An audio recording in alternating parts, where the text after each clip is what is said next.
నవ్వు నటిస్తూ బతుకుతున్నటువంటి ప్రతి మగాడి కథ అన్నారు. మీరు ఏ విషయంలో నవ్వు నేను నటిస్తూ ఎవరన్నా నవ్వు నటిస్తూ బతుకుతారేమో కానీ ఈయన మాత్రం నవ్వు నటించడు. ఎందుకంటే సుమగారు పక్కనుంటే నవ్వు నటించాల్సిన అవసరం ఉండదు. ఇది చాలు, ఇవాళకి కదా? పేమెంట్ అక్కర్లేదు. వెళ్ళొస్తాను. దీన్నే రేపు వైరల్ చేయరా? చెప్పండి. ఇంకేం చెప్పాలి? ఆయన వెళ్ళొస్తా అంటున్నాడు. వెంటనే ఆ? వెంటనే అయిపోగానే వెళ్ళొస్తా అంటున్నాడు. లేదు, కొంచెం ఏదైనా మీరే మాట్లాడండి, ఎందుకంటే మిమ్మల్ని చూస్తూ మాట్లాడితే నాకు మెడ నొప్పి వస్తుంది.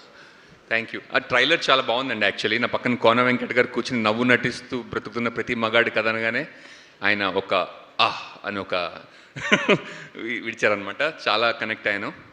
And thank you so much. నాకు ఫస్ట్ కథ నరేష్ గారు చెప్పారు.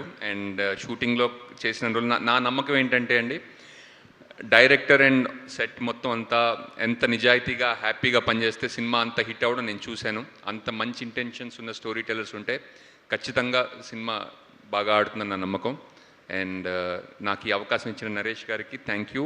అండ్ నేను కృషి ఎంటర్టైన్మెంట్స్తో అండ్ ఈటీవీతో చేశాను ఆల్రెడీ. ఇది వరకు అనగనగానే ఒక సినిమా, అండ్ ఇది రెండోది అనమాట.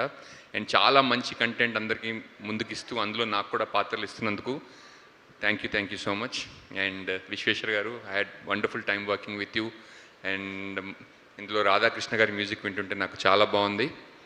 అండ్ ఈ సినిమా తర్వాత తిరువీరు ఎక్కడికి వెళ్ళినా పాపం అంటారంటారు. పాపం కాదు, గుర్తుపట్టి అసలు నీకు తీరిక లేనంతగా గుర్తుపట్టాలని నా మనస్ఫూర్తిగా కోరుకుంటున్నాను. ఎందుకంటే వండర్ఫుల్ యాక్టర్. సమోసా తిన్నావా అనే ఒక్క డైలాగ్నే ఎంత బాగా చెప్పాడంటే.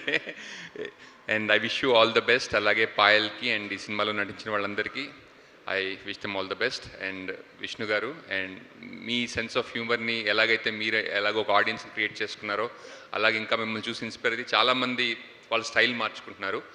And thank you for being here. Thank you Suma garu. Thank you so much అండి. యువర్